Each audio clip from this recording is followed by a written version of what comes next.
అమ్మ చదవమ్మా. 5 అధ్యాయాలు కంప్లీట్ చేశాం కదా ప్రకటన. మరి ఈ నూతన సంవత్సరం నుంచి 6వ అధ్యాయంలోకి వెళ్దాం. అమ్మ చదవమ్మ. ఈరోజు 4 ముద్రల గురించి మాట్లాడతాను. 6వ అధ్యాయము మొదటి 2 వచనాలు, మొదటి ముద్ర గురించి చదువు. ఆ గొర్రెపిల్ల ఆ 7 ముద్రలలో మొదటి దానిని విప్పినప్పుడు నేను చూడగా ఆ 4 జీవులలో ఒకటి రమ్ము అని ఉరుము వంటి స్వరముతో చెప్పుట వింటిని.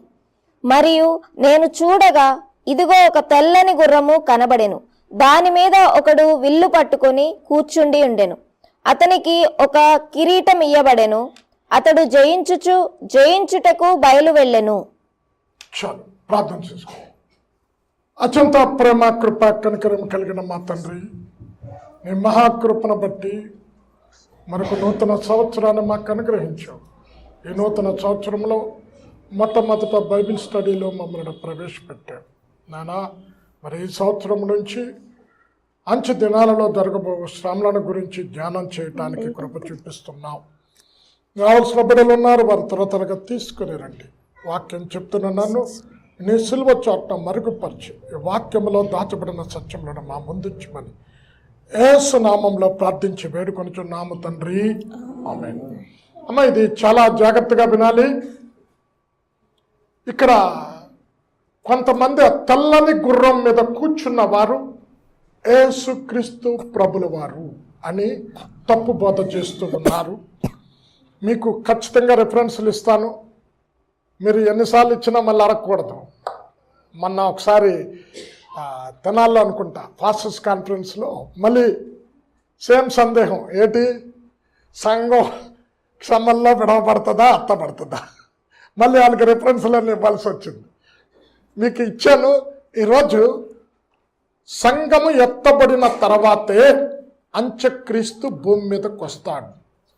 ఆ తెల్లని గుర్రం యేసుక్రీస్తు ప్రభుల వారిని ఎందుకు చెప్తూ ఉన్నారు అంటే, మొట్టమొదట మీకు ధర్మ విరోధి సంబంధమైన క్రియ ఇప్పటికే క్రియ చేయుచున్నది. అడ్డగించేవాడు మధ్యలో నుండి తీసివేయబడి వారికి మాత్రమే అడ్డగిస్తాడు అని ఉంటుంది. చదవండి 2 తెస్సలోనిక 2వ అధ్యాయము 6-7 వచనాలు. కాగా వాడు తన సొంతకాలమందు బయలుపరచబడవలెనని వానిని అడ్డగించున్నది ఏదో అది మీరెరుగుదురు. ధర్మ విరోధ సంబంధమైన మర్మము ఇప్పటికే క్రియ చేయుచున్నది గాని ఇదివరకు అడ్డగించుచున్నవాడు మధ్య నుండి తీసివేయబడు వరకే అడ్డగించును. అమ్మా, ఎవరు అడ్డగిస్తున్నారు మీకు చెప్పే చాలాసార్లు. సంఘం, పరిశుద్ధాత్మ దేవుడు. అంత్యక్రీస్తు భూమి మీదకి రాకుండా అడ్డగిస్తుంది సంఘం, పరిశుద్ధాత్మ దేవుడు. అయితే సంఘము ఎత్తబడిన తర్వాత జరిగే సంఘటనలు ఇవి. ఈ ముద్రను విప్పటానికి యేసుక్రీస్తు ప్రభుల వారే ఎందుకు యోగ్యుడు అంటే, ఆయన మరణమును జయించిన వాడు, మరణపు ముళ్ళు విరిచిన వాడు, లోకాన్ని, సాతానుని, పాపాన్ని జయించిన వాడు కనుక ఆ ముద్రను విప్పటానికి ఆయనే యోగ్యుడు. ఈ ముద్రలో ఏమున్నవి అంటే, 7 ఏళ్ల శ్రమలలో భూమి మీద జరగబోవు సంఘటనలను ఒక్కొక్కటి ఇందులో రాశాడు. ఈ 6వ అధ్యాయాన్ని మనం చూసుకుంటే 3 భాగాలుగా విభజించవచ్చు. 6వ అధ్యాయం మొదటి 8 వచనాలలో భూమి మీద జరగబోవు సంభవాలను చెప్తూ ఉన్నాడు. భూమి మీద ఎలాంటి శ్రమలు కలుగుతాయి అని. 8 నుంచి 6 నుంచి 8 వరకు భూమి మీద జరగబోవు సంఘటనలు, 9 నుంచి 11 వరకు పరలోకములో జరిగే సంభవాలు చెప్తున్నాడు.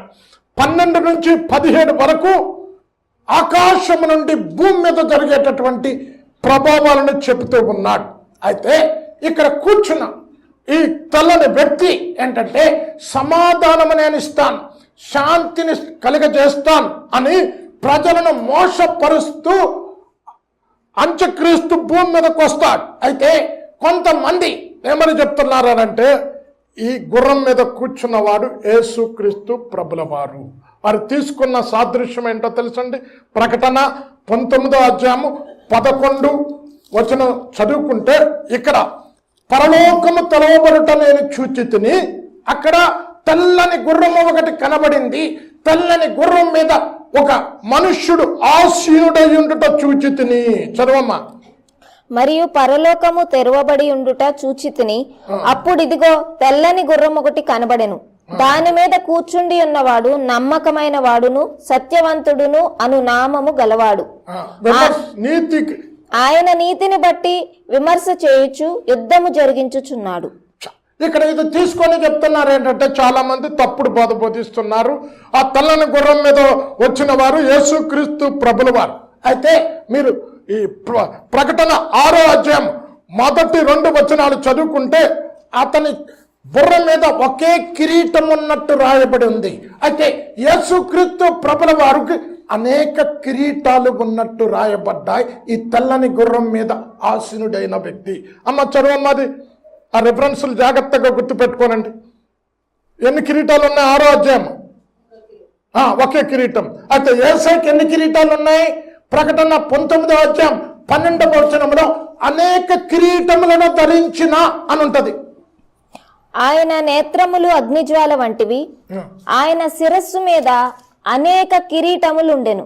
చాలు అమ్మా, అనేక కిరీటాలు ఉన్నాయి. అయితే యేసుక్రీస్తు ప్రభుల వారిని ఎక్కడ సంబోధించినా ఆయన అని గౌరవప్రదముతో సంబోధించడం జరిగింది. అయితే ఇక్కడ 4 గుర్రాలు ఉంటాయి. తెల్లని గుర్రం, నల్లని గుర్రం, పాండురంగ వర్ణ గుర్రం, ఇలా 4 గుర్రాలు ఉంటాయి. అయితే ఈ 4 గుర్రాలు 4 రకాలైనటువంటి సంభవాలను చూపెడుతూ ఉన్నది. అయితే దీని మీద కూర్చున్నవాడు యేసుక్రీస్తు ప్రభుల వారు కాదు, అంత్యక్రీస్తు భూమి మీదకి వస్తాడు. అది మీకు అనేక కిరీటాలు ఉన్నాయి యేసయ్యకి. ఇతడు విల్లు పట్టుకొని ఉన్నాడు, కానీ బాణము లేదు. అమ్మ, సంధించటానికి బాణం లేదు అంటే ప్రజలను నేను శాంతిని ఇవ్వటానికి భూమి మీదకి వచ్చాను, సమాధానం ఇవ్వటానికి భూమి మీదకి వచ్చానని క్రూర ముఖము కలిగిన వాడై ప్రజలను మోసపరుస్తారు అని దానియేలు ప్రవచన రీతిగా జరగబోవు సంఘటనలను దానియేలు 8వ అధ్యాయం 23వ వచనంలో క్రూర ముఖము కలిగిన వాడు అని చెప్తారు. చదవమ్మది. వారి ప్రభుత్వము యొక్క అంతములో వారి అతిక్రమములు సంపూర్తి అగుచుండగా క్రూర ముఖము గలవాడును. క్రూర ముఖము కలిగిన వాడు. ఈయన ఉపాయము చేత ప్రజలను మోసపరిచి రాజ్యాన్ని తన చేజిక్కించుకుంటాడు. 25వ వచనం చదవమ్మ. అదే 8:25. నీవు చూచిన 2 కొమ్ములు గల ఆ పొట్టేలున్నదే అది మాదీయుల యొక్కయు పారసీకుల యొక్కయు రాజులను సూచించుచున్నది. బొచ్చుగల ఆ మేకపోతు 25వ వచనం చదవమ్మా. మరియు అతడు ఉపాయము కలిగిన వాడై మోసము చేసి తనకు లాభము తెచ్చుకొనును. మోసం చేసి. ఇప్పుడు చూడండి, రాజకీయ నాయకులు ఉన్నారు, మరి అధికారం సంపాదించడానికి ఏం చేస్తారు? మీకు అది ఇస్తాను, ఇది ఇస్తాను అని మోసగించి గద్దెక్కుతారు. గద్దెక్కిన తర్వాత ఏం చేస్తారు? ఏమి చేయకుండా ఉంటారు. ఈ అంత్యక్రీస్తు కూడా శాంతినిస్తాను, సమాధానం ఇస్తానని ప్రజలను ఉపాయము చేత మోసపరిచి యూదులను కూడా, యూదులు ఏమనుకుంటారనంటే సమాధానం ఇవ్వటానికి వచ్చాడు, నెమ్మది ఇవ్వటానికి వచ్చాడు అని యూదులను కూడా మోసపరిచి యూదులతో ఒక సంధి చేసుకుంటాడు. ఈ సంధిని ఏమంటున్నాడు తెలుసా? ఆత్మ నియమింపబడని సంధి చేసుకుంటారు. యెషయా 30వ అధ్యాయం 1వ వచనం. యెహోవా వాక్కు ఇదే, లోబడని పిల్లలకు శ్రమ, పాపమునకు పాపము కూర్చుకొనున్నట్లుగా వారు నన్ను అడుగక ఆలోచన చేయుదురు, నా ఆత్మ నియమింపని సంధి చేసుకుంటారు. ఎలా యూదులు ఏం సంధి తెచ్చుకుంటారంట? ఆత్మ నియమింపబడని సంధి చేసుకుంటారు. అంత్యక్రీస్తుతో సంధి చేసుకుంటారు. దేవాలయాన్ని కట్టడానికి అంత్యక్రీస్తు అంగీకరిస్తాడు. ఈ నిబంధన మరణముతో కూడిన నిబంధన అని ప్రవక్త యెషయా 28వ అధ్యాయం 15వ వచనంలో మరణముతో కూడిన నిబంధన ఇది. మేము మరణముతో నిబంధన చేసుకుంటాము. అమ్మా, ఇలా మోసగిస్తాడు అంత్యక్రీస్తు యూదులను. మోసపిచ్చి ఇతడే మెస్సియా అని నమ్మిస్తాడు. రాజ్యాధికారాన్ని, లోక రాజ్యాధికారాలన్నీ కూడా చేజిక్కించుకుంటాడు మోసము చేత. అందుకే యేసుక్రీస్తు ప్రభుల వారి భూమి మీదకి వచ్చినప్పుడు ఆయన ఏమన్నాడో తెలుసా? నేను తండ్రి పేరిట మీ వద్దకు వచ్చాను, మీరు నన్ను చేర్చుకోలే. అయితే వేరొకరు నా పేరిట వస్తారు, వారు చేర్చుకుంటారు. మీరు ముందుగానే యూదులకు చెప్పారు. చదవమ్మ, యోహాను సువార్త 5వ అధ్యాయం 43వ వచనం. John 5th chapter 43 verse. నేను నా తండ్రి నామమున వచ్చి ఉన్నాను, మీరు నన్ను అంగీకరింపరు. మరి ఒకడు తన నామమున వచ్చిన ఎడల వానిని అంగీకరింతురు. చూడండి, తండ్రి పేరు మీద యేసు భూమి మీదకి వచ్చాడు, తన సఖీలను వెతుక్కుంటూ భూమి మీదకి వచ్చాడు, అంగీకరించలే. అయితే మోసము చేసి యూదులతో ఒక నిబంధన, ఆత్మ నియమింపబడిన సంధి, మరణ నిబంధన చేసుకొని మోసగిస్తారు అని అంటున్నాడు. ముందుగానే యేసు చెప్పాడు, నా పేరిట ఇంకొకడు వస్తాడు, ఆయన మీరు చేర్చుకుంటారు, మోసం పోతారు. కానీ నేను తండ్రి పేరిట మీద వచ్చాను, నన్ను చేర్చుకోలేదు అంటున్నాడు. అమ్మా, ఈ మొదటి 3.5 సంవత్సరాలు మీకేం చెప్పాను? ప్రకటన గ్రంథం ఇంతకు మునుపు ఎప్పుడు చెప్తున్నప్పుడు ఏం చెప్పాను? 7 years గ్రేట్ ట్రిబులేషన్ పీరియడ్. అయితే first 3.5 years tribulation period, second 3.5 years great tribulation period, మహాశ్రమల కాలం. ఎందుకు 2 భాగాలు చేశాడు? చేయి విడవబడిన క్రైస్తవుల కొరకు దేవుడు కృప చూపించటానికి ఫస్ట్ 3.5 years శ్రమల కాలం తగ్గించాడు. అయితే హతసాక్షుల గుంపు నేను నెక్స్ట్ వీక్ చెప్తాను. ఆ ఒక్క బోర 5వ ముద్ర హతసాక్షుల లెక్క చెప్పటానికి చాలా పెద్ద వర్తమానం ఉంది. అందుకే ఆ ఒక్క ముద్ర గురించి నెక్స్ట్ వీక్ మాట్లాడతాను. అయితే ఈ సంఖ్య కంప్లీట్ అయ్యేటంత వరకు కూడా యేసయ్య ఆ శ్రమల కాలం తగ్గించాడు. ఆ సంఖ్య కంప్లీట్ అయిన తర్వాత హతసాక్షుల సంఖ్య సెకండ్ 3.5 years మహాశ్రమల కాలం ఒక్క యూదులకు తప్ప ఎవ్వరికి రక్షణ కలగదు. అయితే అర్ధకాలం యూదులు వారితో నిబంధన చేస్తారు, వారు రాజ్యానికి లోపడతారు, వారు ప్రభుత్వానికి అంగీకరిస్తారని దానియేలు ముందుగా దానియేలు 7వ అధ్యాయం 25వ వచనంలో వారము అర్ధవారము అని ఉంటుంది. వారం అంటే 7 సంవత్సరాలు, అర్ధవారం అంటే 3.5 సంవత్సరాలు నిబంధన చేసుకుంటారు, తర్వాత చెడిపోతుంది. చదవమ్మా 7:25. ఆ రాజు మహోన్నతునికి విరోధముగా మాటలాడుచు మహోన్నతుని భక్తులను నలుగగొట్టును. అతడు పండుగ కాలములను న్యాయ పద్ధతులను నివారణ చేయబూనుకొనును. వారు ఒక కాలముల అర్ధకాలము అతని వశమున ఉంచబడుదురు. అమ్మ, కాలం అంటే ఏంటి? 7 సంవత్సరాలు. అర్ధకాలం అతని వశమున ఉంచబడతాడు. అంటే మరి సెకండ్ 3.5 years ఏమవుతుంది? దేవాలయం కంప్లీట్ కాగానే అక్కడ హేయమైన వస్తువు తీసుకొచ్చి అక్కడ పెడతాడు. అంటే చాలా మంది చెప్పేది ఏంటంటే అతని విగ్రహం తీసుకొచ్చి ఆ దేవాలయంలో పెడతారు, దాన్ని పూజించమని చెప్తే అప్పుడు తిరుగుబాటు చేస్తారు. 9:27 దానియేలు చదవమ్మ. అర్ధకాలం ఆయన నైవేద్యాలను బలిని తీసివేస్తాడు. అంటే సెకండ్ 3.5 years ఉండదు, ఫస్ట్ 3.5 years జరుగుతుంది. సెకండ్ 3.5 years బలి నైవేద్యాన్ని ఆపివేస్తాడు. అక్కడ హేయమైన వస్తువు ఆ దేవాలయంలో నిలిపినప్పుడు తిరుగుబాటు చేస్తారు యూదులు. చదవమ్మా.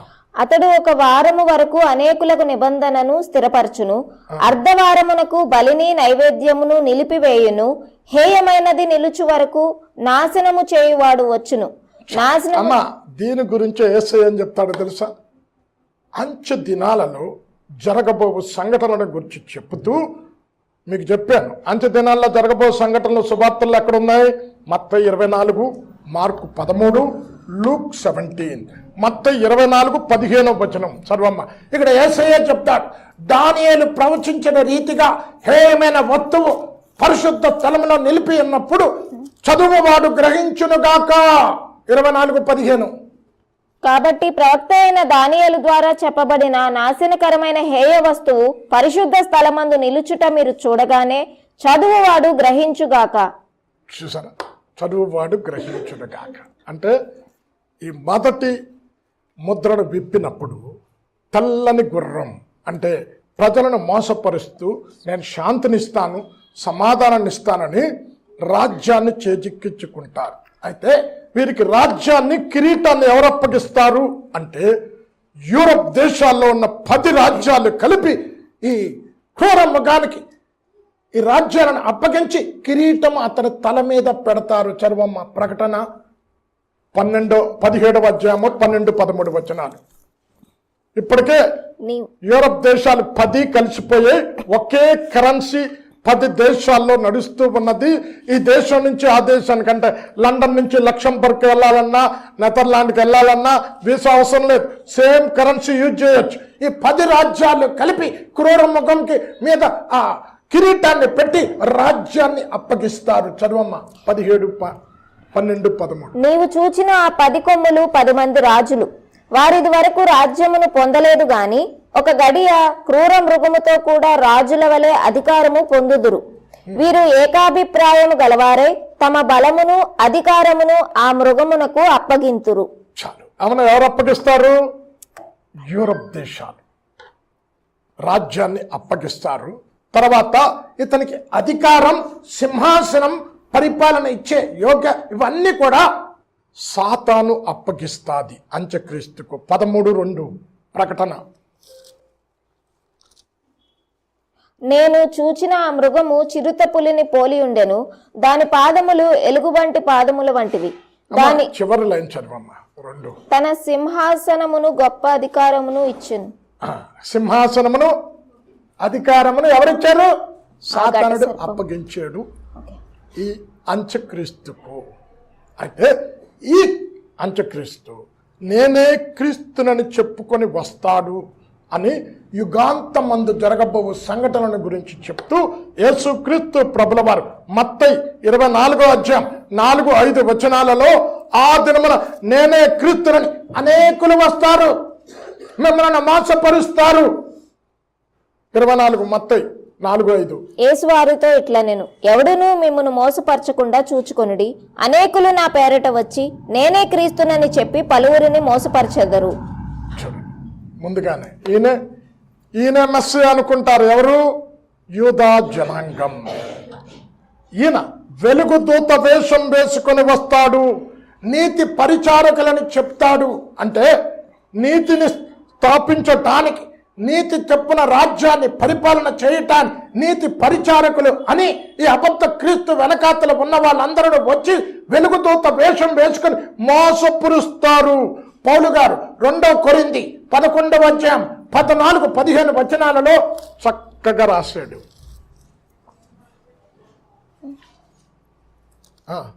2 కొరింథీ 11, 14-15 వచనాలు.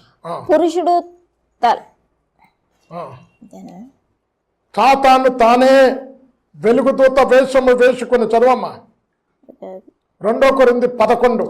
ఇది ఆశ్చర్యం కాదు, సాతాను తానే వెలుగుదూత వేషము ధరించుకొనుచున్నాడు కనుక వారి పరిచారకులను నీతి పరిచారకుల వేషము ధరించుకుంటా గొప్ప సంగతి కాదు. వారి క్రియలు చొప్పున వారికి అంతం.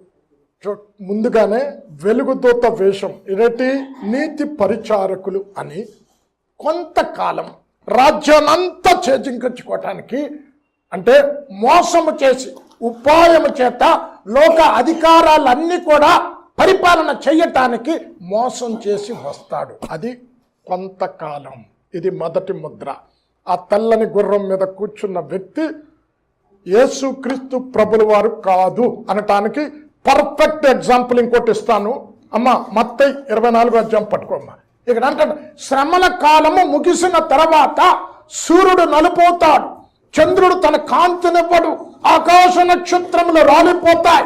అయితే మనుష్య కుమారుడు ప్రభావముతో మేఘారూఢుడై అందరూ చూస్తుంటుండగా ఆయన భూమి మీదకి వస్తాడు. 24, 29, 30. ఆ దినముల శ్రమ ముగిసిన వెంటనే. ఎప్పుడు వస్తానన్నాడు? శ్రమ ముగిసిన వెంటనే.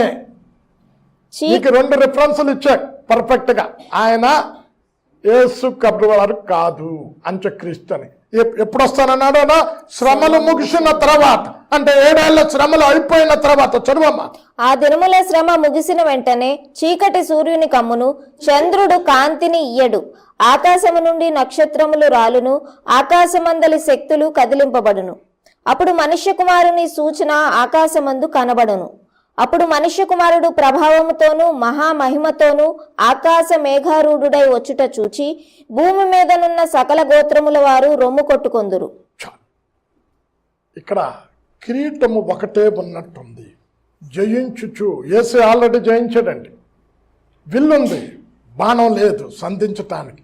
అంటే మోసపరచి ఉపాయము చేత లోక రాజ్యాలన్నీ తన వశపరుచుకుంటాడు. మొదటి ముద్రలో జరిగిన సంఘటన. రెండవ ముద్ర చదువమ్మా. మూలవాక్యం ఎలా పెట్టుకోమ్మా.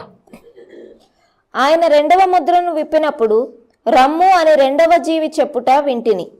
అప్పుడు ఎర్రనిదైన వేరొక గుర్రము బయలు వెళ్ళెను. మనుష్యులు ఒకని ఒకడు చంపుకొనున్నట్లు భూలోకములో సమాధానము లేకుండా చేయుటకు ఈ గుర్రము మీద కూర్చున్న వానికి అధికారం ఇయ్యబడెను, మరియు అతనికి ఒక పెద్ద ఖడ్గం ఇయ్యబడెను. ఇది రెండో ముద్ర విప్పినప్పుడు ముందుగానే యేసు చెప్పాడు. అమ్మ ఇది ముందుగానే యేసు చెప్పాడమ్మ. 24 అధ్యాయము అలాగ ఉంచు, మొత్తం 24. ఇక్కడ అంటున్నాడు, యుద్ధాలు జరుగుతాయి, భూకంపాలు జరుగుతాయి, జనం మీద జనం యుద్ధానికి చేస్తారు, రాజ్యం మీద రాజ్యం యుద్ధాలు జరుగుతాయి. చదవమ్మ 24:6-7. మరియు మీరు యుద్ధములను గూర్చియు యుద్ధ సమాచారములను గూర్చియు వినబోదురు. మీరు కలవరపడకుండా చూచుకొనుడి. ఇవి జరగవలసి ఉన్నవి గాని అంతము వెంటనే రాదు. ముందుగానే చెప్పాడు, జనం మీదకి జనం, రాజ్యం మీదకి రాజ్యం. అమ్మా ఇప్పుడు మనం చూస్తూ ఉంటుండగానే 4 యుద్ధాలు జరిగాయి ఇప్పటి వరకు, జస్ట్ 1 ఇయర్లో. ఏంటి? ఉక్రెయిన్ రష్యా, రెండోది ఏంటి ఇరాన్ ఇజ్రాయెల్, పాలస్తీనా ఇజ్రాయెల్, తర్వాత లెబనానా. 4 యుద్ధాలు మనం చూస్తుండగానే జరిగింది. ఎర్రని గుర్రం అంటే యేసుక్రీస్తు అంచె దినాలలో జరగబో సంఘటన. రమ్ము అని ఒక్కొక్క జీవి. అమ్మ ఎన్ని జీవులు ఉన్నాయి? ఆల్రెడీ చెప్పాను, 4 జీవులు. 4 గుర్రాల్లో ఒక్కొక్క జీవి పిలుస్తుంది. మొదటి జీవి శబ్దం ఉరుము వంటి శబ్దం, అంటే సింహం మొదటి జీవి. రెండో జీవి ఏంటమ్మా? ఎలుకబంటి, మనుష్య ముఖం. ఇది ఏంటి? ఏమంటుంది? రమ్ము, ఎరుపు, రక్తాన్ని చూపెడుతూ ఉన్నది. యుద్ధానికి సాదృశ్యం ఎరుపు రంగు. ఎక్కడుంది ఎరుపు అంటే? అమ్మ ప్రకటన 17 అధ్యాయం పట్టుకో అమ్మ.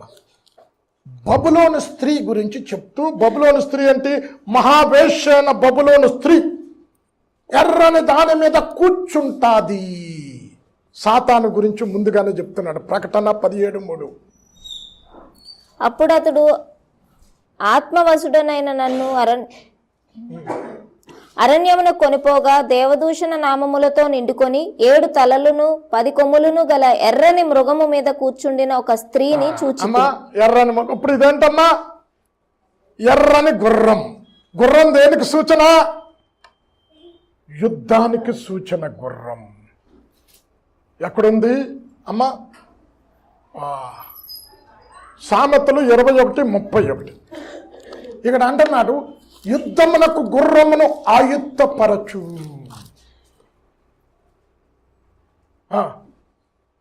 యుద్ధ దినమునకు గుర్రములను ఆయుత్తపరచు. యుద్ధం దేనికి సూచన? గుర్రం దేనికి సూచన? యుద్ధానికి సూచన. యుద్ధ దినమునకు గుర్రములను ఆయుత్తపరచు. యేసుక్రీస్తు ప్రభుల వారు అంటున్నాడు, తీర్పు తీర్చుటకు తండ్రి మనుష్య కుమారునికి అధికారం ఇచ్చాడు. 5 యోహాను సువార్త 23వ వచనం. ఎందుకు అంటే 2000 సంవత్సరాల నుంచి సువార్త ప్రకటిస్తూ ఉన్నాడు. ఈ కృపా కాలంలో ఎన్ని తప్పులు చేసినా దేవుడు క్షమిస్తూనే ఉన్నాడు. ప్రవక్తలను పంపాడు, యాజకులను పంపాడు, న్యాయాధిపతులను పంపాడు, అనేక సంఘాలలో ఉన్న సేవకులు బోధిస్తూ ఉన్నారు. ఈ కృపా కాలంలో ఎంత బోధిస్తూ ఉన్నా రక్షించబడకుండా రక్షణను తిరస్కరించిన వ్యక్తులకు కృపాకాలం ఎత్తబడిన తర్వాత ఆయనే తీర్పు తీర్చటానికి ఈ శ్రమలను భూమి మీదకి పంపుతున్నాడు. చదవమ్మ యోహాను సువార్త 5:23. తండ్రిని ఘనపరచునట్లుగా అందరూ కుమారుని ఘనపరచవలెనని తీర్పు తీర్చుటకు సర్వాధికారము కుమారునికి అప్పగించి ఉన్నాడు. ఒక్కొక్కటి యుద్ధాలు జరుగుతాయి. కనుక ప్రతి చోట యుద్ధములు జరుగుట వలన కరువులు సంభవిస్తాయి. మనుషుని హృదయంలో ఇక్కడేంటి, ఫస్ట్ ఎలాగొచ్చాడు? తెల్లని వస్త్రం. తెలుపు దేనికి? శాంతికి, సమాధానానికి సాదృశ్యం. శాంతినిస్తాను కొంతకాలమే, తర్వాత అసలు రూపం బయటపడతాది. యుద్ధాలు చేస్తాడు, అందరిని ఆక్రమించుకుంటాడు. అంటే తనకు లోబడని వ్యక్తులను, తనకు ముద్ర వేసుకుని వ్యక్తుల మీద హింస జరుగుతాది.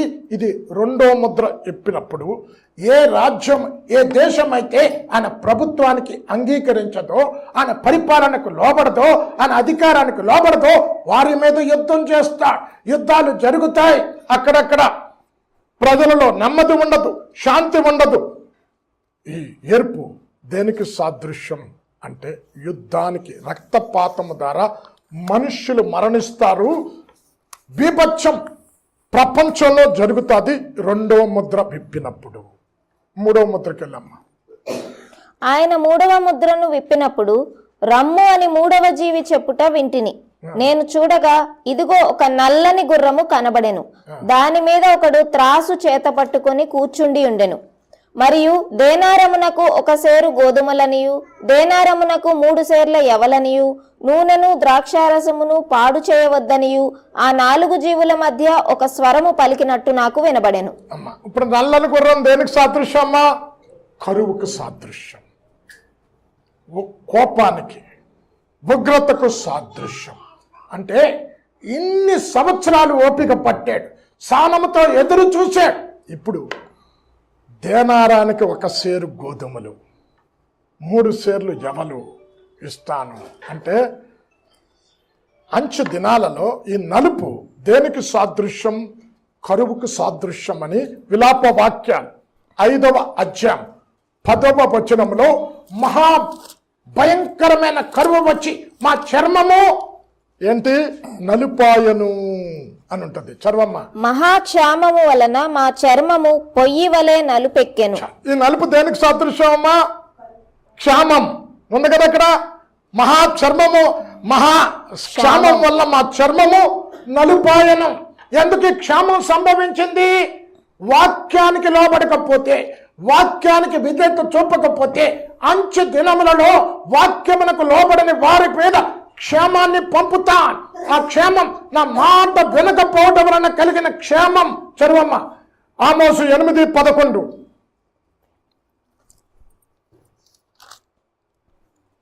రాబోవు దినములందు దేశములో నేను క్షామము పుట్టింతును. అది అన్నపానములు లేకపోవుట చేత కలుగు క్షామము కాక, యెహోవా మాటను వినకపోవుట వలన కలుగు క్షామముగా ఉండును. ఈ క్షామం ఎలాగుంటుందంట తెలుసా అమ్మ? ఏబేలు పట్టుకోమ్మా. పొద్దున లగగానే మనం ఏమంటాం? బెడ్ టీ కావాలి, బెడ్ కాఫీ కావాలి, లేకపోతే పనే చేయలేం. ఆఖరికి ఈ కరువు వలన మేత కూడా ఎద్దులకి కానీ, గొర్రెలకి కానీ, పశువులకి కానీ మేత కూడా లేకపోవటం వలన దేవునికి మర్ర పెట్టుకుంటాయట. ఏబేలు 1:18. మేత లేక పశువులు బహుగా మూల్గుచున్నవి, ఎడ్లు మందలుగా కూడి ఆకలికి అల్లాడుచున్నవి.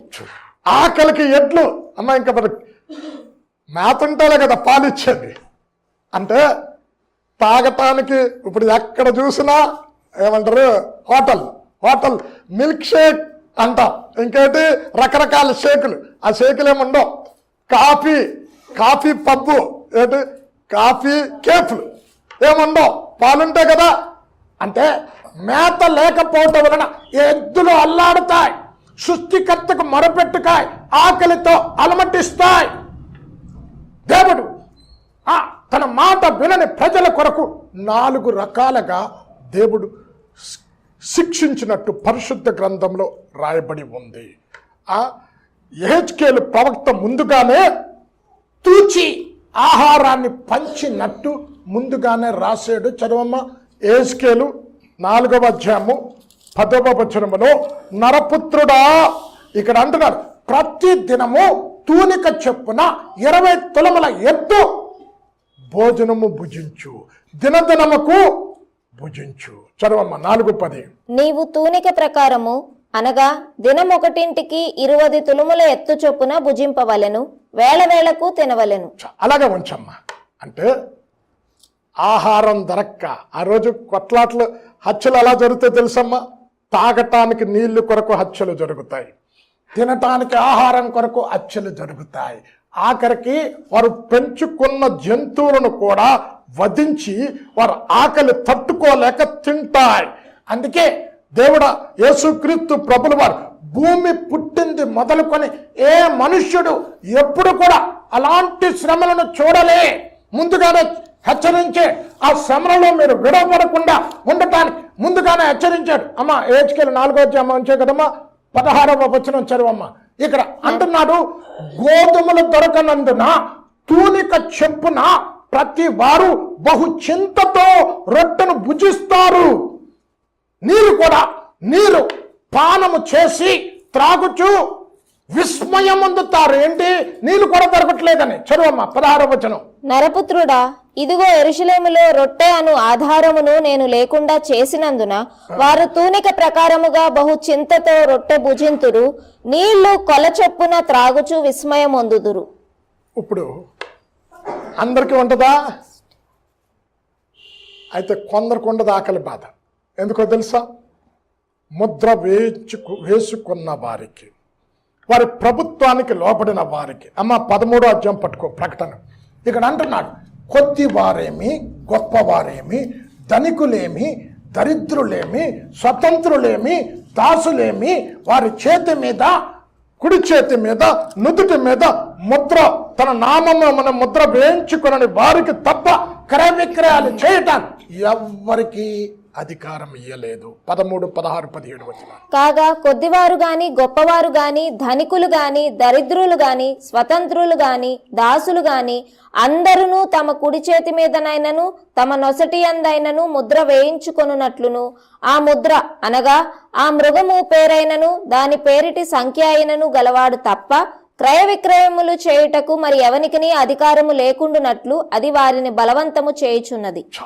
ఈ ముద్ర వేయించుకోరు. అంటే చేయి విడవబడని క్రైస్తవులు ఆకలితో అలమటించి చావటానికి హతసాక్షులుగా సిద్ధపడితే వారికి పరలోకం ఉంటుంది. ఆకలికి అలమటించి అమ్మో ఆకలితో తట్టుకోలేకపోతున్నాను ముద్ర వేయించుకుంటే ఆహారం దొరుకుతుంది, కానీ నరకానికి వెళతారు. కనుక క్షేమం, ఆ రోజుల్లో క్షేమం సంభవిస్తుంది ప్రపంచమంతా. ఎందుకు? యుద్ధాలు జరుగుతున్నప్పుడు క్షేమం ఎందుకు జరుగుతుంది అంటే, చాలా రాజ్యాలలో క్షేమం ఎందుకు జరుగుతుంది అంటే, యుద్ధాలలో అంట వ్యవసాయం చేసే యవనస్తులను యుద్ధంలో తీసుకుంటారు. వ్యవసాయం చేసే యవనస్తులను, వ్యవసాయం చేసేవారు తక్కువైపోతారు. ఆయుధాలు భూమి మీదకు పట్టడం వల్ల ఏమవుతుంది? పైరు కాలిపోతారు. కొంత భూభాగం పూర్తిగా పంటకు ఉపయోగపడకుండా ఎండిపోతాది. కనుక ఆహారపు ధాన్యాలు మిలిటరీలో ఉన్న వారికి సమృద్ధిగా దొరుకుతుంది, మిగతా వారికి దొరకటం కష్టం. క్షేమం సంభవిస్తుంది భూమి మీద. ఇది ఎప్పుడు ఎన్నో ముద్రమ్మా? 3వ ముద్ర. 4వ ముద్ర చదువమ్మా. ఆయన 4వ ముద్రను విప్పినప్పుడు రమ్ము అని 4వ జీవి చెప్పుట వింటిని. అప్పుడు నేను చూడగా ఇదిగో పాండుర వర్ణము గల ఒక గుర్రము కనబడెను. దాని మీద కూర్చున్న వాని పేరు మృత్యువు. పాతాళ లోకము వానిని వెంబడించెను. ఖడ్గము వలనను, కరువుల వలనను, మరణము వలనను, భూమిలో నుండి క్రూర మృగముల వలనను భూనివాసులను చంపుటకు భూమి యొక్క 4వ భాగము పైన అధికారము వానికి ఇయ్యబడెను. ఆయా సందర్భంలో దేవుని మాటకు అవిధేయత చూపిన ప్రజలను, ఎంత చెప్పినా లోబడని ప్రజల కొరకు 4 విధాలుగా దేవుడు శిక్షించినట్టు పరిశుద్ధ గ్రంథంలో రాయబడింది. 1 ఖడ్గము ద్వారా, 2 మృగాల ద్వారా, 3 కరువు ద్వారా, 4 తెగులు ద్వారా శిక్షించినట్టు రాయబడినది. ఈ యుద్ధాలు సంభవించడం వలన కరువే కాదు తెగులు కూడా వస్తాది అంచె దినాలలో అని యేసయ్య చెప్పాడు. చర్వమ్మ 21 లోకా 11, 21:11. అక్కడక్కడ గొప్ప భూకంపములు కలుగును, తెగుళ్ళను కరువులను తటస్థించును. అమ్మ తెగుళ్ళు ఇప్పుడు మనకు వచ్చింది ఏంటి? Corona virus. ఇప్పుడు మనుష్యుడు బుల్లెట్ ప్రూఫ్ కనిపెట్టి, ఎవడైనా నన్ను పేల్చినా నేను చావకుండా ఉండటానికి బుల్లెట్ ప్రూఫ్ జాకెట్ కనిపెట్టుకున్నాడు. బుల్లెట్ ప్రూఫ్ కారు కనిపెట్టాడు. అంటే కారు పేల్చినప్పుడు బుల్లెట్ ప్రూఫ్లో ఉన్న ఆ లోపట ఉన్న నాకే అని కలగకూడదు. కానీ మైక్రోస్కోప్లో పెట్టి చూసినా కనబడని, కంటికి కనబడని చిన్న వైరస్కు దొరికిపోయాడు. ప్రపంచమంతా అల్లల్లాడింది. శాంపిల్ పంపించాడు. ఇప్పుడు తెగుళ్ళు భూమి మీదకి వస్తాయి. ఎంత ఘోరమైన తెగుళ్ళు అంటే, దేవుడు 4 రకాలుగా ప్రజలను శిక్షిస్తాడు లోబడకపోతే. ఒకటి, భూజంతువులను క్రూర మృగాలను పంపించి శిక్షిస్తాడు. అమ్మ హెజ్కేలు 5వ అధ్యాయం 17వ వచనం చదవమ్మ. చివరి వచనం అది. క్షామము చేత నరపుత్రుడా, చదవమ్మ 5:17 హెజ్కేలు. ఈ ప్రకారము నేను నీ మీదకి క్షామమును దుష్ట మృగములను పంపుదును, అవి నీకు పుత్రహీనత కలుగజేయును, తెగులును ప్రాణహానియు నీకు కలుగును, మరియు నీ మీదకి ఖడ్గమును రప్పించదను. యెహోవానగు నేనే ఇలాగూ ఆజ్ఞ ఇచ్చుచున్నాను. 2 చోట్ల రాయబడింది. అదే హెజ్కేలు 6వ అధ్యాయం 11-12 వచనాలు చదువుకుంటే ఇక్కడ అంటున్నాడు, ఖడ్గము చేత దగ్గర ఉన్నవారు చస్తారు, దూరముగా ఉన్నవారు తెగులు చేత చస్తారు, శేషించబడిన వారు క్రూర ముఖముల చేత చస్తారు. చదవమ్మ 12వ వచనం. దూరమున ఉన్నవారు తెగులు చేత చత్తురు, దగ్గర ఉన్నవారు ఖడ్గము చేత కూలుదురు, శేషించి ముట్టడి వేయబడిన వారు క్షామము చేత చత్తురు.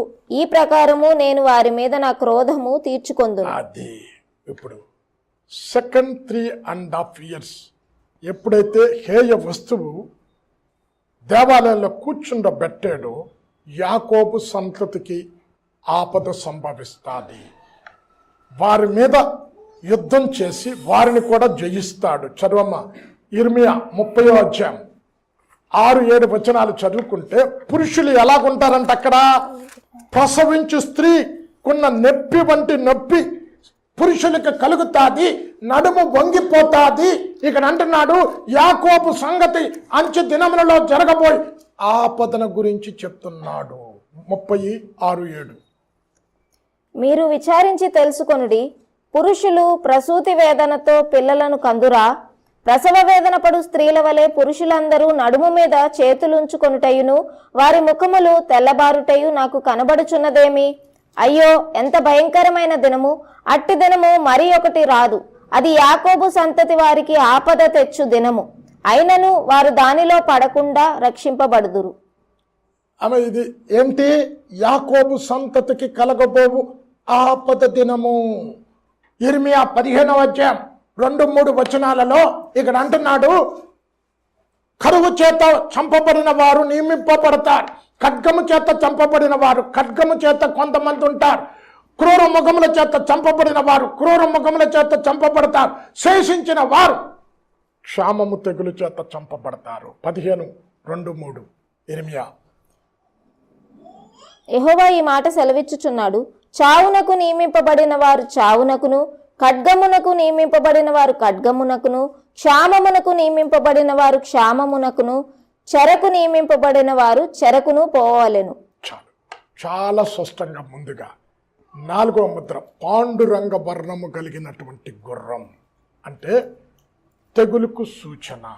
తెగుళ్ళు భూమి మీదకి వస్తాయి. అయితే దేవుడు ఏమన్నాడు తెలుసా? క్షామముతో చచ్చుట కంటే ఖడ్గముతో చచ్చుట మేలంట. వారు భాగ్యవంతులంట. ఏంటి ఉందా? విలాప వాక్యాలు తీసుకోమ్మా. ఎందుకన్నాడు ఆ మాట? క్షామముతో చచ్చిపోయిన వాడి కంటే ఖడ్గముతో హతులైన వారు భాగ్యవంతులంట. ఎందుకు? ఖడ్గముతో చంపితే ఒక క్షణంలో చస్తాం, ఆకలితో చస్తే దినాలు శ్రమ అనుభవించాలి. చదువమ్మ విలాప వాక్యాలు 4:9. క్షామహతులు భూఫలములు లేక పొడవబడి క్షీణించిపోయెదరు. ఖడ్గహతులు క్షామహతుల కన్నా భాగ్యవంతులు. అమ్మ ఏమన్నాడు? ఖడ్గహతులు క్షామహతుల కంటే భాగ్యవంతులు. ఎందుకు? ఎక్కువ శ్రమ పడకుండా ఈజీగా ఒక క్షణంలో చచ్చిపోతారని. అంటే 4 రకాలుగా దేవుడు ప్రజలు దేవుని మాటకు లోబడకపోతే, ఎందుకండి ఇప్పుడు చూడండి, మన టీవీలో చూస్తూ ఉన్నాం. ఎప్పుడైనా క్రూరముగాలు పట్టణంలోకి రావటం ఎప్పుడైనా చూసారా?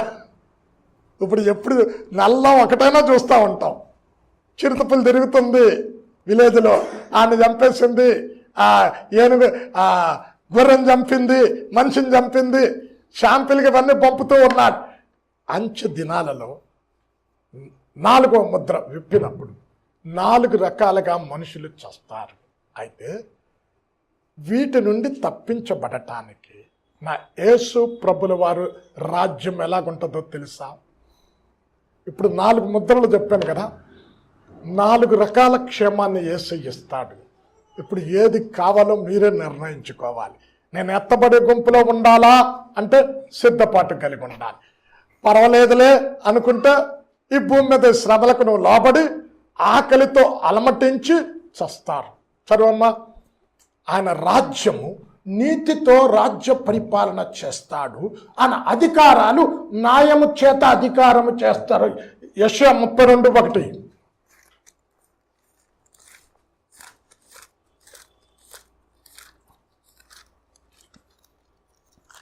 ఆలకించుడి, రాజు నీతిని బట్టి రాజ్య పరిపాలన చేయును, అధికారులు న్యాయమును బట్టి ఏలుదురు. ఇప్పుడు ఆయన పరిపాలన ఎలాగుంటది? నీతిని బట్టి ఉంటా, న్యాయం బట్టి పరిపాలన చేస్తాడు. ఈ 7 ఏళ్ల శ్రమలు అయిపోయిన తర్వాత భూమి మీదకి వచ్చి నీతి రాజ్యాన్ని స్థాపిస్తాడు. నీతి న్యాయాలు భూమి మీద ఉంటాయి. అయితే ఈ తెల్లని గుర్రం మీద వచ్చి నేను నీతిగా పరిపాలన చేస్తాను, న్యాయంగా పరిపాలన చేస్తాను, మోసగించి లోక రాజ్యాలన్నీ కూడా తన చేతిలో పెట్టుకొని ఈరోజు లోకమంతా ఎదురు చూస్తుంది ఏంటంటే ప్రతి దేశం అప్పుల్లో కూరుకుపోయింది. అమ్మా ఇప్పుడు తెలంగాణ ఏమో తక్కువేటి, ఆంధ్రప్రదేశ్లో అప్పులంట 18 నెలలకే అంతా బదరడితే చెప్తాడు 3 లక్షల కోట్ల అప్పు.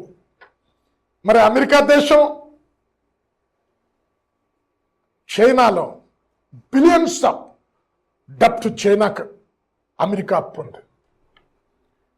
ఇప్పుడు ప్రపంచమంతా ఎదురు చూస్తుంది. అప్పులతో ఊగిపోయిన దేశంలో అప్పుల బారి నుండి విడిపించి ప్రజలకు తిండి పెట్టాలి, నెమ్మది కలుగు చేయాలి, యుద్ధాలు లేకుండా శాంతి క్షేమం కలుగజేసే ఒక రాజు కొరకు ఎదురు చూస్తాడు. సంఘము ఎత్తబడిన తర్వాత అంత్యక్రీస్తు భూమి మీదకి వస్తాడు. అయితే ఆ ఎత్తబడే గుంపులో నువ్వు లేకపోతే అన్యాయపు పరిపాలన కింద నువ్వు ఉంటావు. నా యేసయ్య పరిపాలన ఏంటి? నీతితో న్యాయముతో పరిపాలన చేస్తాడు. అయితే ఇతను సమాధానం ఇస్తానని చెప్పి అసమాధానాన్ని భూమి మీద కలుగజేస్తాడు. నా యేసు ప్రభుల వారు భూమి మీదకి 1000 ఏళ్ల పరిపాలనలో ప్రజలకు జీవరాశులకు సమాధానాన్ని ఇస్తాడు. అమ్మ యెషయా 11 పట్టుకో అమ్మా. ఇక్కడ యెషయా 11:6-7 ఇక్కడ చిరుతపిల్లి గొర్రె ఒకే దగ్గర పడుకుంటాయి. గొర్రె పిల్ల, తోడేళ్ళు, మేకపిల్ల ఒక దగ్గర నివాసం చేస్తాయి. సింహం ఎద్దు మేసినట్లు గడ్డి మేస్తాది. సింహము కోడ దూడ కలిసి ఒక దగ్గరే ఉంటాయి. చర్వమ్మ 11:6. అంటే ప్రజల మధ్య సమాధానం, జీవరాశుల మధ్య సమాధానం కలిగి ఉంటుంది. 11 తోడేలు గొర్రెపిల్ల యొద్ద వాసము చేయును, చిరుతపులి మేకపిల్ల యొద్ద పండుకొనును, దూడయు కొదమసింహమును పెంచబడిన కోడెయు కూడుకొనగా బాలుడు వాటిని తోలును. ఆవులు ఎలుగులు కూడి మేయును, వాటి పిల్లలు ఒక్కచోటనే పండుకొనును. ఒకే చోట ఉంటాయి. అంటే ఆయన సమాధానం ఇస్తానని చెప్పి మోసం చేసి వచ్చి అసమాధానాన్ని భూమి మీద కలుగు చేస్తాడు, రక్తపాతాన్ని సృష్టిస్తాడు. అయితే నా యేసయ్య భూమి మీద పరిపాలన చేసే ఆ దినాలలో ప్రజలందరికీ సమాధానం, జీవరాశుల మధ్య సమాధానం. 3, ఆకలితో ఆ రాజ్యములో అలమటిస్తారు. నా యేసుక్రీస్తు ప్రభులు వారు భూమి మీద పరిపాలన చేసినప్పుడు కడుపు నిండా అన్నం తిని తృప్తి పొందుకొని యెహోవా చేసిన వింత కార్యాలను బట్టి అమ్మ ఏవేలు 2వ అధ్యాయం పట్టుకోమ్మ. యెహోవా దేవుణ్ణి కృతజ్ఞత కలిగిన హృదయంతో దేవుణ్ణి స్తుతిస్తారట. అమ్మ ఏవేలు 2వ అధ్యాయం 21వ వచనం చదివి తర్వాత 25కి వెళ్ళమ్మ. దేశమా భయపడకము, యెహోవా నీ కొరకు గొప్ప కార్యములు చేస్తాడు. దేశమా భయపడక సంతోషించి గంతులు వేయము, యెహోవా గొప్ప కార్యములు చేసెను. భయపడవద్దు. అది భయపడుతూ ఆ 7 సంవత్సరాలు భూమి మీద జీవించాలి. ఎవరు వచ్చి చంపుతారో ఆకలితో ఆ మనుషులను చింపే దినాలు కూడా, చంపి తినే దినాలు కూడా ఆ దినం వస్తాయి. అయితే అంటున్నాడు, దేశమా భయపడకు, దేవుడు నీ పట్ల గొప్ప కార్యాలు చేస్తాడు, సంతోషముతో గంతులు వేయు. 25వ వచనం, కడుపారా తిని తృప్తి పొంది యెహోవాను గూర్చి స్తోత్రము చేస్తారు. చదవమ్మా.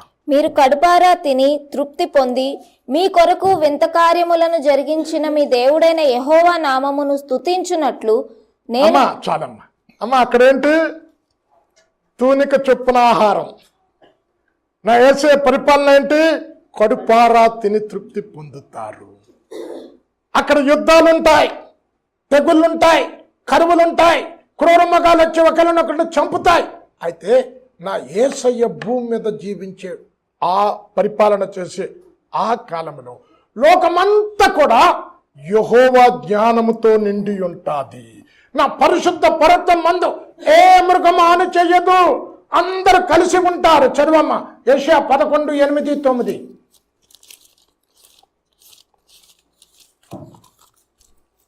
లోకమంతటా యెహోవా జ్ఞానంతో నిండి ఉంటదంట. పాలు కుడుచు పిల్ల నాగుపాము పుట్ట యొద్ద ఆట్లాడును, మిడినాగు పుట్ట మీద పాలు విడిచిన పిల్ల తన చెయ్యి చాచును. నా పరిశుద్ధ పర్వతమందంతటను ఏ మృగమును హాని చేయదు, నాశము చేయదు. సముద్రము జలముతో నిండి ఉన్నట్టు లోకము యెహోవాను గూర్చిన జ్ఞానముతో నిండి ఉండు. అమ్మా ఆయన పరిపాలన ఎలాగుంటుందంట? యెహోవా జ్ఞానముతో లోకమంతా నిండుంటారు. చివరిగా యుద్ధాలు ఉండవు. 2 యెషయా 4వ వచనములో కత్తులను నాగటి సాగదీస్తారు. కత్తులను ఏంటి? నాగలి నక్కులుగాను, ఈటెలను మచ్చుకత్తులుగాను జనం మీద జనం యుద్ధము చేయకుందురు, యుద్ధము మానివేయుదును. 2:4. ఆయన మధ్యవర్తి అయి అన్ని జనులకు న్యాయము తీర్చును, అనేక జనములకు తీర్పు తీర్చును. వారు తమ ఖడ్గములను నాగటి నక్కులుగాను తమ ఈటెలను మచ్చుకత్తులుగాను సాగగొట్టుదురు. జనము మీదకి జనము ఖడ్గమెత్తక ఉండును, యుద్ధము చేయ నేర్చుకొనుట ఇక మానివేయు. యుద్ధాలుండో, అత్త కోడల మధ్య యుద్ధాలు, అల్లుడు మామల మధ్య యుద్ధాలు, భార్యాభర్తల మధ్య యుద్ధాలు, సహోదరుల మధ్య యుద్ధాలు ఉండవు. ఇక్కడ అంటున్నారు యుద్ధము మాన్పివేయబడతా, అందరూ ఐక్యత కలిగి, నెమ్మది కలిగి, సమాధానం కలిగి, ఆరోగ్యం కలిగి ఉంటారు. 4 ముద్రలు. మొదటి ముద్ర మోసము చేసి పరిపాలన అధికారం పొందుకుంటాడు. 2వ ముద్ర చెప్పండి. 2వ ముద్ర ఏంటి? ఎరుపు. దేనికి? యుద్ధానికి సాదృశ్యం. యేసుక్రీస్తు ప్రభుల వారు యుద్ధాలు జరుగుతాయి అని చెప్పాడు. రాజ్యం మీదకి రాజ్యం, జనం మీదకి జనం, యుద్ధం, రక్తం ఏరులై ప్రవహిస్తుంది, మానవుల వద్ద జరుగుతుంది. ప్రపంచంలో 3 వంతుల జనాభా ఈ 4 ముద్రల్లో పోతుంది, తగ్గిపోతారు. అమ్మ ఎందుకమ్మా? ఇప్పుడు కరోనా వైరస్లో ఎంత జనాభా పోయిందో తెలుసా? లెక్కలు మన ఓన్లీ ఇండియా 45 లక్షల మంది చనిపోయారు ఇండియాలో. అంటే ప్రపంచమంతా 3వ వంతు జనాభా 4 ముద్రలు విప్పేసరికి పూర్తిగా హతమైపోతారు. కనుక ఇక్కడ 2వ ముద్ర యుద్ధాన్ని చూపెడుతుంది, ఎరుపు. 3వ ముద్ర కరువును చూపెడుతుంది, క్షామం, నల్ల గుర్రం. 4వ గుర్రం పాండురంగ వర్ణం కలిగిన గుర్రం తెగులును చూపెడుతున్నది. తెగులు చేత, క్రూర ముఖముల చేత, జనములంతా కూడా సంఖ్య తగ్గిస్తూ ఉంటాడు. కనుక వీటి నుండి తప్పించబడాలంటే నా యేసయ్య పరిపాలన కూడా 4 కార్యాలు చెప్పాను. నీతితో పరిపాలన చేస్తాడు, న్యాయంతో పరిపాలన చేస్తాడు. 2, జనముల మధ్య సమాధానం, జీవరాశుల మధ్య సమాధానం. 3, లోకమంతా కూడా యెహోవా జ్ఞానంతో నిండి ఉంటుంది, అక్కడ ఏ మృగము హాని చెయ్యదు. 4, యుద్ధాలు ఉండవు, అందరూ కలిసి ఐక్యత కలిగి జీవిస్తారు. కనుక ఈ రాజ్యంలో నువ్వు ఉండాలి అంటే ఎత్తబడే గుంపులో కృపాకాలము ఉండగానే సిద్ధపాటు కలిగి జీవిస్తే ఎగిరిపోయి ఆయనతో కూడా ఉంటాం. సంఘము ఎత్తబడిన తర్వాత ఈ శ్రమలు భూమి మీదకి వస్తాయి. వచ్చే వారం 5వ ముద్ర గురించి మాట్లాడుకుందాం. ప్రార్థన చేసుకో. అత్యంత ప్రేమ, కృప, కనికరము కలిగిన మా తండ్రి, అంచు దినాలలో ఏ సంఘటనలు జరుగుతాయో ఏవి కూడా దాచుకొనకుండా ఈ గ్రంథములో లిఖించబడి మా కొరకు దాచి ఉంచావు. నీ బిడ్డలమైన మేము ఆ శ్రమల కాలంలో విడవబడకూడదని ఇందులో రాసి ఉంచావు తండ్రి. క్రైస్తవులుగా ఇవన్నీ తెలుసుకొని నీ రాకడ కొరకు సిద్ధపడకపోతే నీవే చెప్పావు, భూమి పుట్టింది మొదలుకొని ఏ మనుష్యుడు ఎప్పుడూ చూడాలి భయంకరమైనటువంటి శ్రమలు భూమి మీదకి రాబోతూ ఉన్నవని. ఇప్పటికే అనేక శ్రమలు చూస్తూ ఉన్నారు భూమి మీద.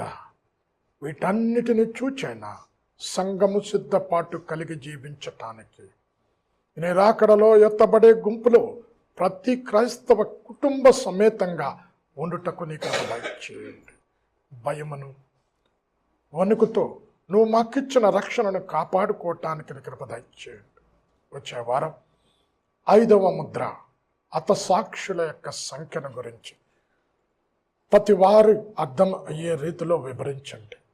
అంతవరకు నీ ప్రియబిడ్డలు తిరిగి వారి గృహాలకు వెళుతూ ఉంటుండగా ఈ శాంతి సమాధానాలతో పంపమని యేసు నామంలో ప్రార్థించి వేడుకొనుచున్నాము తండ్రి. ఆమేన్. అందరు లేచి నిలబడండి.